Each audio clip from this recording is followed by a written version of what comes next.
Fish Unfiltered, episode 79. My name is Azout, joined as always by the great Kevin Barral. We are recording this on September 2nd, 2025, and we have just finished recording with the manager of the Miami Marlins, Clayton McCullough. We're extremely excited to bring that to you, but first, a few minutes of some analysis based on the recent Marlins play.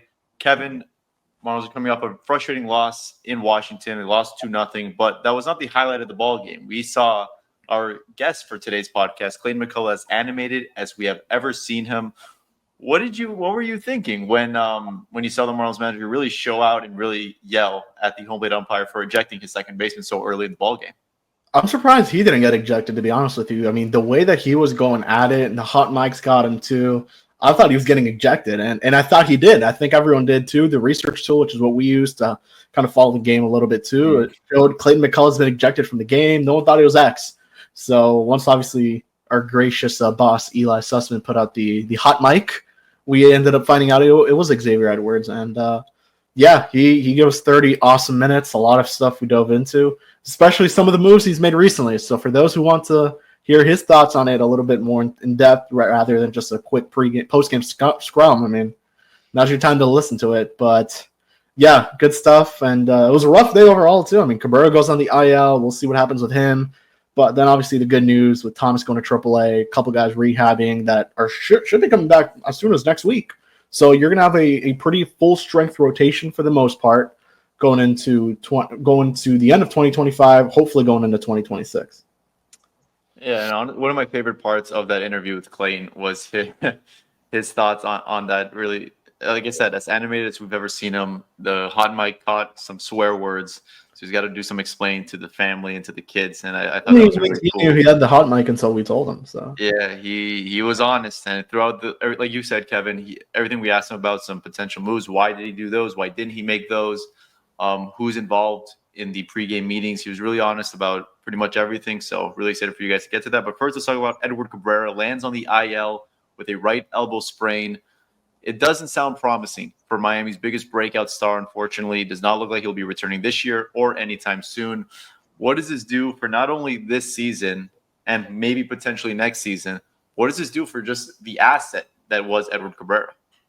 Yeah, you talked about it. I mean, first of all, what a season for Edward, right? I mean, goes out there, starts off a little bit slow, but really got it going after that and finished the season with a 3.5 ERA, over 128 innings pitched, 128 and 2/3 innings pitched. First time he crosses the 100-inning marker in his career. Was very close the last 2 years, actually, but crossed it this season and just, finally took that step that everyone was waiting, like finally getting that consistency, looking like the Edward Cabrera that was hyped up since 2019, like since around that time, the number one prospect in the organization at one point. So it was good to see that. Obviously, a tough break. You're hoping by that point, in 2026, we'll see if he's there. But if he's not, you do have a lot of guys. I mean, you have Gusto, Junk, Meyer, Weathers, Sandy. We'll see what it's looking like for Brax. But overall, I mean, you have to feel good with your depth. And I'm missing Mazur, Snelling, Thomas White, which we'll talk about later. Like, there's a lot of depth, and I think that's the one great thing. And the one thing that sucks is that Cabrera won't be a part of that, and it does open an opportunity for another pitcher to go out there and potentially make that opening day rotation. And we'll see what they do. They have so many guys that are major league ready already. So you want to see what you have in certain guys. This is a good time for, Mazur to see what he's got. I think him more than anyone, right? I mean, that's the main guy you're looking at. Gusto lands, unfortunately, on the IL as well. So you're looking at a really beat up rotation right now. Maybe in a week it'll look a little bit different. Only healthy guys are Yuri, Sandy, and Mazur in that rotation. So we'll see what the rest of it looks like. You're going to get probably a couple of Valente Beozo, Freddie Tarnick starts until Junk, who's supposed to pitch the day we're recording, I believe, and then Weathers pitching on Thursday, back in the swing of things. And I think you were going into the offseason thinking like, hey, like maybe you could trade a starter, right? Like what they did when they traded Pablo. They felt like they had enough depth, but that wasn't the case. That ended up not being the case, and obviously, didn't go well in terms of depth. They had to have certain guys go career highs, but I think you're in a better position than you were, that 2023 going into the 2023 season, with so many guys. So we'll see what happens. But definitely tough with Cabrera. I mean, you were hoping he would really build up more value than you already had going into the trade deadline to see what you could do during the offseason. Yeah. A frustrating injury. Nevertheless, Miami decided to hold on to this young man who really showed he has it in him to be this successful at the major league level. And now this really has some serious repercussions to the Marlins. If this is a significant injury, we don't know yet. He is probably set to have a nice salary increase next year, maybe close to $5 million. And let's say, who knows, that he doesn't pitch for a while. That's $5 million for him sitting on his ass and just unavailable to the Marlins. So this should have some negative effects. Hopefully, we hope for the best here with Edward Cabrera, because a rotation or a 2026 staff of Sandy, Cabrera, Yuri, Weathers, Thomas White, Robbie Snelling is really alluring. So hopefully the worst does not come for Mr. Cabrera. And then I guess the last thing we can really quickly touch on is some potential returns in Mr. Griffin Conine. We mentioned him with Clayton McCullough. What would that do to the lineup that would sort of bring out more left-handed outfielders for Miami? I would be curious what they do, right? I mean, you have so many outfielders already. 3 outfielders just sitting on the bench, and Hill, Weimer, VMJ, and then obviously you have the 3 starters. So I'm curious what that does. I feel like I would be pretty happy looking like at an opening day 2026 line, like outfield of Stowers in left, Marcy in center, Conan in right. I feel like that would be pretty great. A lot of power there between the 3. And quite a bit of speed, I would say. I mean, Griff is a guy who quietly actually steals a good amount of bases, good base runner, great defense for him out in the outfield part of his game that I think many would say is underrated. Good arm, all 3 of them. So, yeah, I think it would add a guy who got off to a great start to this season, too. I think people forget what he did. I mean, had the home run during the Jeff Conine induction day. He had the over-the-wall catch, stealing the home run. He was the first to do it of the many Marlins outfielders who had great catches. So, yeah, it's certainly a spark plug, another power guy who hits for a lot of power going back into your lineup, especially with we'll see what happens to Stowers. But right now, I mean, you're really limited on power in that lineup outside of Augustine, really, and maybe Heriberto. Like, there's not many that really provide a lot of power. So Conan would definitely be one that helps that out. I'm curious to see how many games he does play in AAA. He hadn't faced live hitting in a very long time. I mean, he's been out since that early Phillies series. So it's been a while. I'm curious to see if he just finishes out the season in the minor leagues or he plays maybe 1 or 2 weeks similar to what Dane Myers did last season to finish out the year. Yeah, with the technology they have with the Traject machine, I think they do have a way to sort of, fake it a little bit and maybe not require as many rehab games as needed in previous years. But last thing we'll touch on, a couple of news down on the farm. Thomas White promoted to AAA. Jacksonville just one step closer to the major leagues, arguably the best pitching prospect in all of Major League Baseball, as well as Kemp Alderman to AAA, homering in his first game. And he seems a promotion for him seems imminent as well. We talk about power in the outfield, right-handed hitting power guy who could really help this Marlins lineup. Just talk about those 2 guys, where they rank on our Fish on First top 30 list. Yeah, Alderman got the big boost in the top 30. Not exactly sure where he is on it, but I know he is pretty high. And I think we all owe Kemp Alderman an apology, except Eli, who is producing this, for doubting him, for thinking he wasn't a top prospect, for saying he wasn't very good. He went out there and he proved us all wrong. So good for Kemp. I'm curious to see what they'll do with him because it's, again, another outfielder. So who knows? I mean, he definitely provides the power. He has a good arm. Don't think you want to waste that. So, yeah, I'll be curious. I think the big thing for Kemp this season compared to last is lowering the K rate, something that we saw Conine do last year, for example. Seen other guys do that. I mean, Kemp Alderman went from striking out, 2024, 77 games, who struck out 24.4% of the time. Lowered that to 22, which is pretty great when you think about it. For someone like Kemp, he's also, and even when he's in a year where he's not walking as much, but he is putting the ball in play quite a bit more. So it's impressive. He has the 16 homers, 20 stolen bases. So he's close to a 2020 season if he gets that in Jacksonville, which for those that know, that ballpark is pretty hitter friendly. So he should have a good opportunity to do that. So and that's one thing you mentioned too. Like he wanted to be a better, he wanted to have better plate discipline. And he also wanted, there it is, Thomas White, number 1, Kemp 16. he wanted to have better plate discipline, and he wanted to be a little bit better on the base paths. And those are two things he went into the season saying, and he did it. So good for him, man. And yeah, you said it, Isaac. He is as close as it gets, and he will definitely be a guy who I'm sure will have a camp invite once full squad is underway in 2026. And for Thomas, you got to think he's an option for the rotation as early as opening day. We'll see what happens. I think this guy is as advanced as anyone in the system. He has moved as quickly as anyone I think we've ever seen. And, like this is the quickest movement I've seen since maybe Yuri, honestly. I mean, Yuri skipped AAA altogether, which is completely different from Thomas's situation. But I'm excited. Thomas is a guy who now in the same rotation as Robbie Snelling. You're in with Dax Fulton. And you're going to he comes in a pretty good time with two guys that are rehabbing in Junk and Weathers who will be there for, who knows, advice or whatever it may be. Like, it definitely helps. He's going up there at the right time, I think. And that AAA team getting a lot of help for their playoff push. Well, without further ado, here's Clayton McCullough. Right. We are indeed joined by the manager of the Miami Marlins, Clayton McCullough. Clayton, thank you so much for taking the time, man. How's it going? Yeah, going great, thank you. I appreciate you having me on Fish on First. Yeah, hope the first time, hopefully not the last. And let's just get right into it. We're recording this on September 2nd, 2025. Marlins are coming off a frustrating loss at the Washington Nationals. And we can start right there. A little bit of Labor Day fireworks happened in the first inning of yesterday's ball game. Clayton, sort of take us through what happened with Xavier Edwards getting tossed from the dugout, your second baseman getting ejected from the dugout. Pretty interesting situation. Just walk us through that.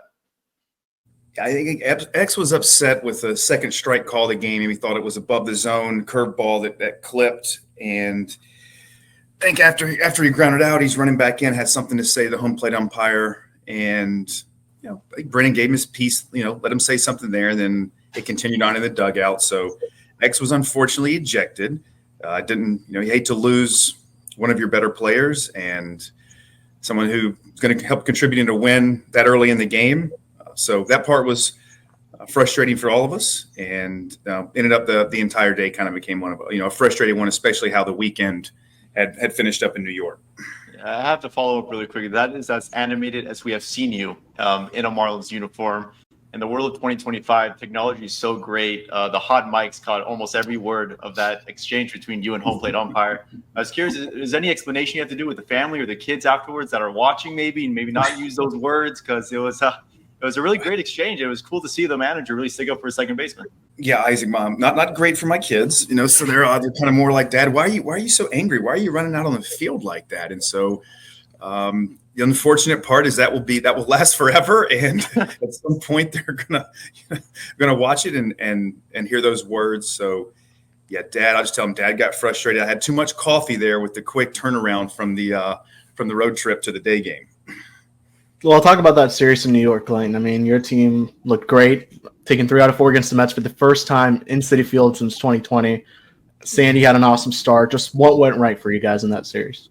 It was, Kevin. It had a little bit of everything. I think things that really stood out to me is offensively really felt like, going against 4 good starters that the Mets had, that we really did an awesome job offensively of creating innings, stressing them, ran their pitch counts up. We were able to get Peterson out after a couple innings. Senga was short. We did a really good job against Holmes. See, the second game of the series, Tong did a good job and held us down. But for the most part, we really did a fantastic job offensively of stressing their starters and also being able to tack on in some games late against some of their bullpen additions. So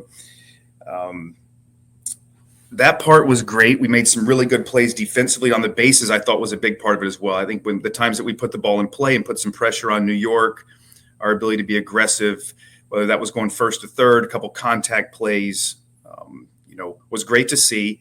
And kind of winning, the back and forth, somewhat kind of slugfest that we had maybe in game 3. You have to kind of win all those games. And for us to have as bad as the second day went, to come out the next day and build a lead and have them come back and tie the game at 8, I think it would have been very easy for our guys to, tense up a little bit, become frustrated with that.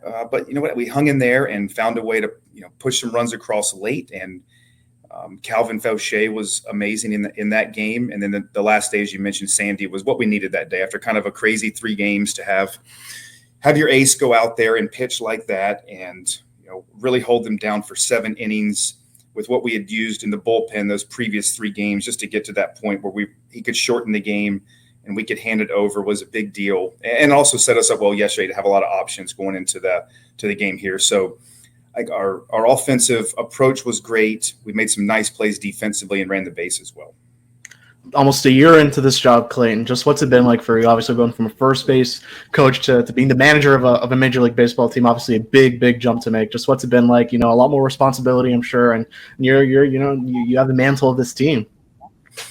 Yeah, a lot more exhausting, Kevin, I will say. I mean, Kevin, the days are certainly much fuller with just some other responsibilities that I wasn't asked to take on as much. There's more conversations with our various departments within our group, with the training staff and S&C and our hitting and pitching coaches, and certainly then the conversations with the players, and trying to keep guys be as communicative as we can with what the landscape is looking like, what's in store for us.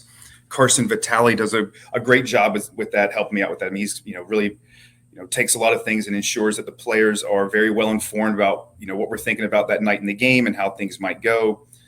And then you have the family dynamic as well. It's it's a big time commitment, and not just for me. Our entire coaches and everyone, day to day. It's a big investment time wise. To get through a major league day in a season, and then you also want to have and leave something there for those loved ones that you miss out on a lot. So trying to balance both of that, and also try to be as consistent as I can, guys, with how I approach each day with our group, and not ride the waves, with some of the results day to day and how stretches go, and just try to keep us as focused as I can on the process that we believe are going to lead to, sustainable, consistent success.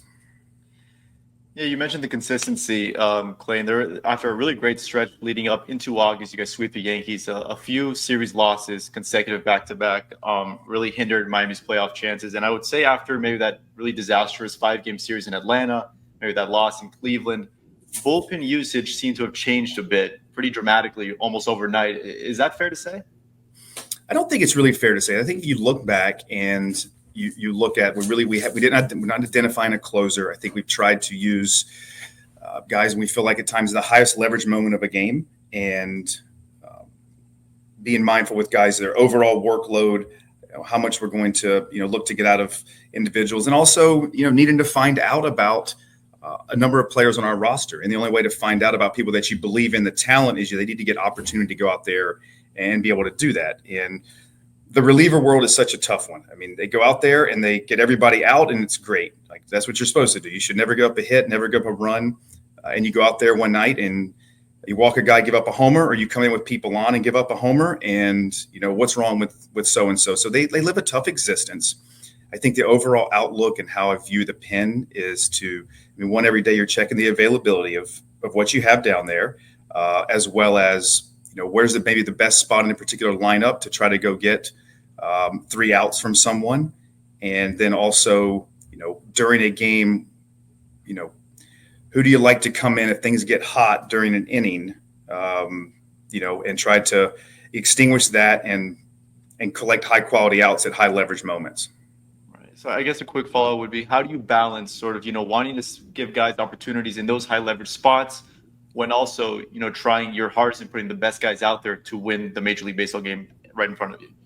Yeah, I mean, we're trying to win every game. We go out there that night. Our goal is when the game starts is to win the game. And, you go into it. Sometimes we make decisions before the game that, so-and-so is not available tonight. We're not going to use them, whether that's been recent workload or that's a particular point in the season and what we're forecasting for potential innings with an individual. So that goes into it as well. And so when we go into the game that night, having a good idea of what we have available, what our starter can go do, how far we think we want to try to take that initially. And those guys that you want, you like coming into innings where there's people on, you're looking for, how much miss can we get?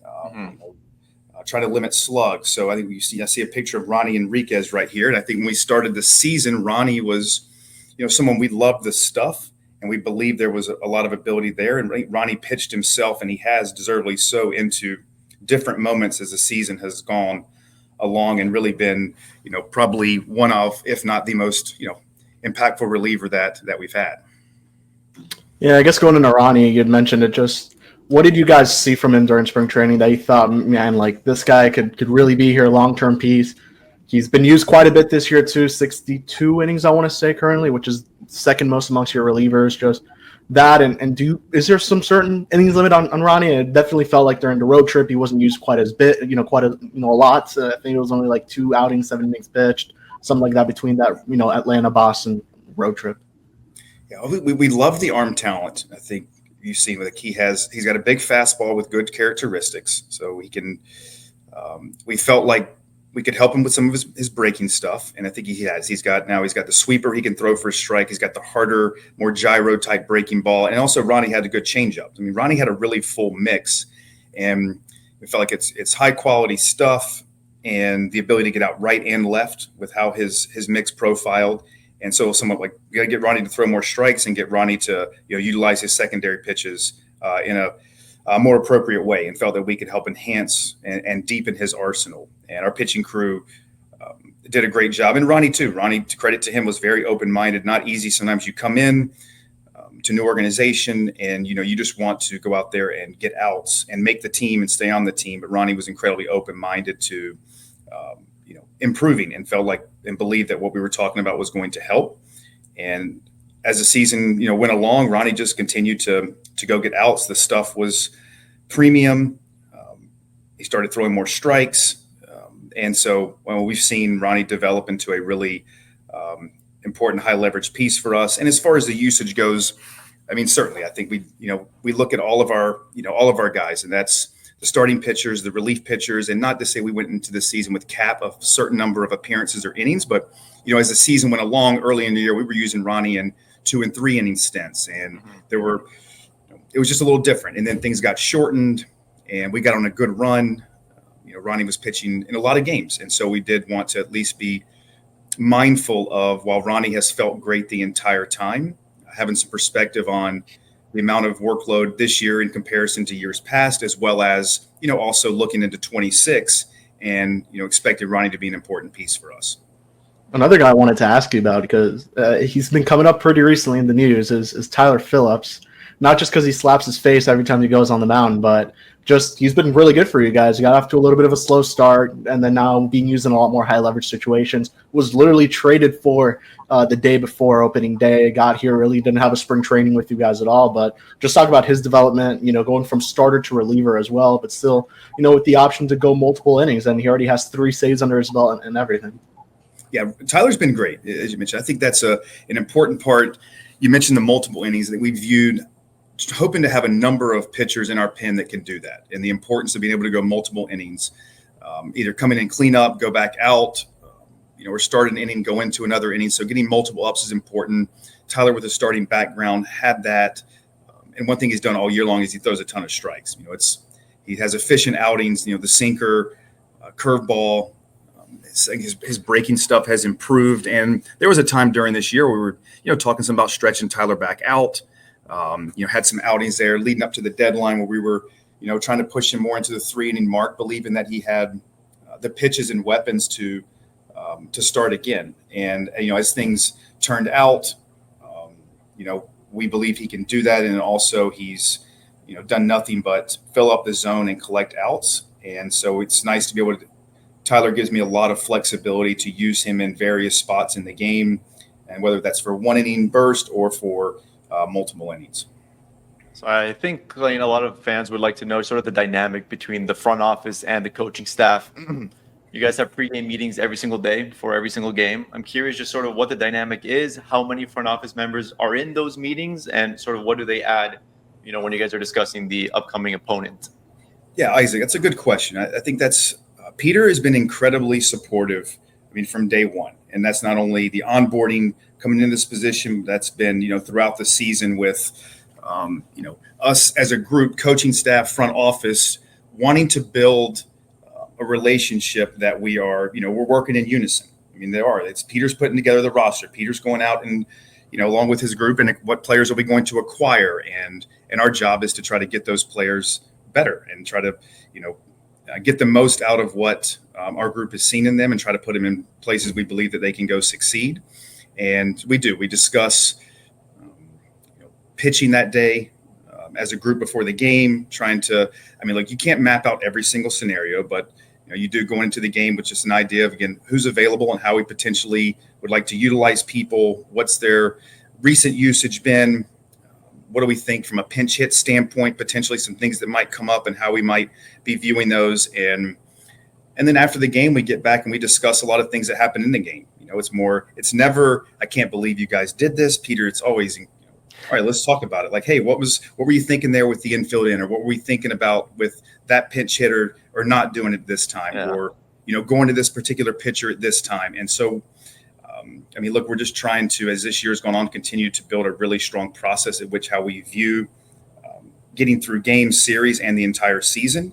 And there's generally at home 4 to 5 front office members that are in there depending on their schedules and if they're in Miami or not. And on the road, it's typically a smaller crew that travels with us, 2 to 3. So they're very involved. And I say that positively because I think where I've come from as well, the front office was very much involved. And I don't mean, the phone doesn't ring during the 6th inning, Isaac, and I pick it up and say, okay, Peter, what do you think? Should I bring in so-and-so? So it's, I do get to make decisions.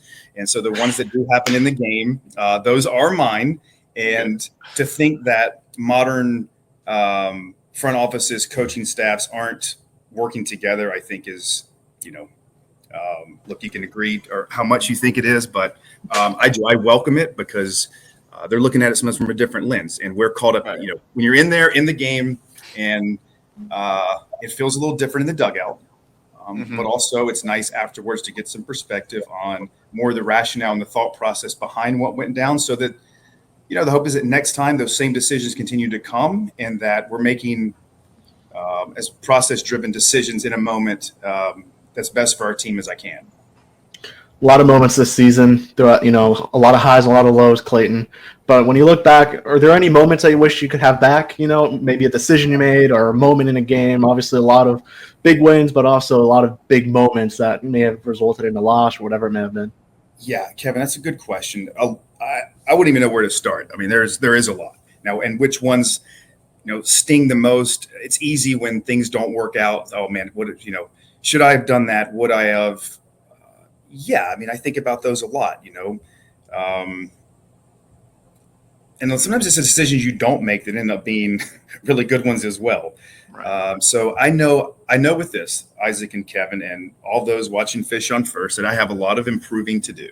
And I think that is, part of this, and that's not ever going to stop. I think right now, as I sit here 130 some games in, I feel like our group, the conversations we have, the decisions, the process we go into making decisions is much more buttoned up than it was as the season started, as we've all gone through this a little bit.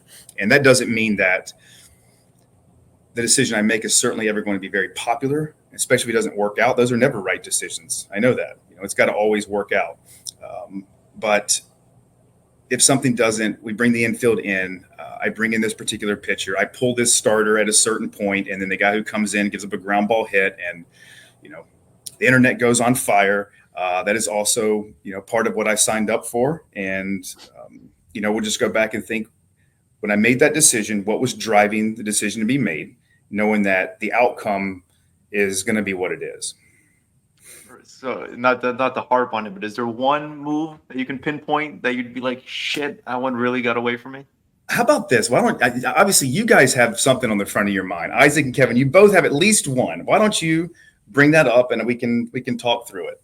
Well, there's a couple. Well, there's a few, but I think sure. There's a laundry list. We don't have much time, so it's maybe just one. Well, I think, for example, a guy's pitching really well through 5. He's dominating the Dodgers lineup like Belloza was. Take him out, home run instantly. You guys, you say, Ronnie, obviously you're taking care of him, so I don't want to too much harp on that. Josh Simpson in the tie game of the 9th inning, and Zuber in the 9th inning, really unproven commodities in those late game situations. Just how do those decisions come to fruition for you? All right, that was a few. Okay, let's go Josh in Boston. All right, and I think this one kind of a lot. You've seen during the year that sometimes the 6th, 7th, 8th inning, how we got to the 9th inning and who pitches in ninth becomes the big thing. With Josh in Boston, it was, I believe Josh Simpson, I still believe he's going to be a good contributor for us. He's got premium stuff from the left side, and it was a string of left-handed hitters at the top of the lineup, and felt like right then Josh getting the chance to go out there and go against the hitters that he has the best chance to get out was our best chance of keeping that game tied where it was, and then having someone behind him. And unfortunately, did not go well that night. But that is how I saw that one. With the starters, yeah, there is a third time through viewpoint, and do believe, does it always hold true? No. Is in one game, if you ran it over the course of 100 games, the third time through would probably win out, right? And understand that, but we're talking about one game every night. These aren't these numbers that we get, in a short 1 day sample, maybe don't always hold true, right? But don't go in and looking at it, and it's like, this is what we have available tonight in this game, and that Beozo, for example, dealing that night against LA and giving us, getting us through a couple times and going 5 innings, felt like that was where the cutoff point. That's where it was going to be. And if we had the lead or we were tied, then we were going to hand it off there, to someone else. And so, yeah, getting burned by it, Isaac, it doesn't mean that I won't ever do it again. And I think, each day and time, I took Mazer out the other day after 18 batters, and like Mazer looked great. He was throwing the ball very well, and Bacher come out, and Bacher gave, next thing you know, it's tied. Yeah. He's, well, what would Mazer have done? Like, I don't know what Mazer would have done. Okay. I know he did a great job to that point, and I knew what we had left. And just because Bacher gave up a home run there, I can't look at that and go, well, next time I sure can't do it because of that. That's just how things, go. Yeah, that's the tough thing about being a manager, because the same decision could have worked out, it could have not worked out, and you'll be burned or you'll be given a lot of credit for it, but it was still the same decision. So that's what makes it. So the last thing for me, Clayton, just really quick, is the lineup construction versus lefties. For example, a lot of your best hitters are left-handed hitters, in Stowers, Hicks, Marcy. In the future, how do you balance sort of keeping your best players in the lineup while also giving yourself the most favorable matchup based on handedness? Yeah, good question. I think the lineup, looking at the lineup construction, this is one of those, it's like a real fun topic, I think, to talk about. And there's not really as much maybe juice to squeeze as you think.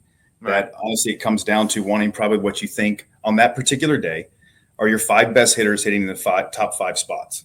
All right. And that the guy the closer you hit to the top, the more at bats you're going to get, not only in that game, but over the course of the season. So, when Kyle was hitting 4th or Kyle was hitting 5th, as we went along, it's like, okay, how many at bats now with how he's performing, or potentially costing Kyle over the course of the season and us. If he hits 5th all season long, it's probably 40 or 50 at bats less than he gets hitting 2. Okay, does this really make sense? There is kind of a dynamic with not so much where guys fit best, but also with the left, right. At the time, a lot of it was like, how do I somewhat protect Sanchez and Stowers from just having to get stuck on left-handed relievers, every day? And if they bring him in on Sanchi, well, at least then the 2 righties behind him, you hope at some point those guys have to pay a tax on bringing in the lefty every time there, before it gets to Stowers. And if I stack them together, I know what I'm going to get. And I know I'd prefer to have Jesus Sanchez take as many at-bats first right as I can. Yeah. And that's fine. That's why he was hitting there. Okay. The whole third time, you're going to take the starter. How far are you going to take the starter before you go to a reliever? And with Marcy, and now I believe Marcy has a chance to hit versus both sides. He's going to perform better versus right. I mean, to hit left on left at the major league level, you got to be some kind of good. I mean, you go around and look, the guys who hit versus left, everyone takes a hit. Every left-handed hitter except maybe Kyle Tucker. There's very few that have similar performance versus both sides. It doesn't happen. So Mars now hit him like 3 against left, 2 versus right. Like, Marcy's good. His at-bat quality is so good. When Kyle comes back into the picture, I don't know where I'll hit Kyle and how I'm going to juggle, him and Marcy and now Hicks. You'd love to have, be a left, right, left, right, left, right, left, right. And it's really hard on the other side. Then when are you going to insert some of these pitchers? Because most pitchers have, some type of a platoon split amongst them as well. So versus the lefties, I do. The right-handed hitters we have on our roster, I need to give them the opportunity to go play versus left. I mean, feel like that's their best opportunity to do this, right? And to then force someone, when you want to bring in a righty, like we have guys that come off the bench and hit. There's a defensive component to some of this as well. How much value are they bringing on that side of the ball? Yeah. Base running. So if I had to pick what days I was going to give off to a Stowers or Marcy, it's going to be versus left. If I have to give them a day, it's going to be versus left. And I think as we move forward, Kyle has shown and proved that he should be in the lineup against left on most days. I think Marcy is going to get the chance down the stretch to play most days versus left. And we see how that comes out. And that'll give us a better indicator moving forward on, what that looks like. Clayton, we really appreciate the time. We know this is a game day. You're extremely busy. Thank you again for your honesty and for your time. And hopefully we can do this again sometime soon. Isaac, Kevin, thank you guys for having me on.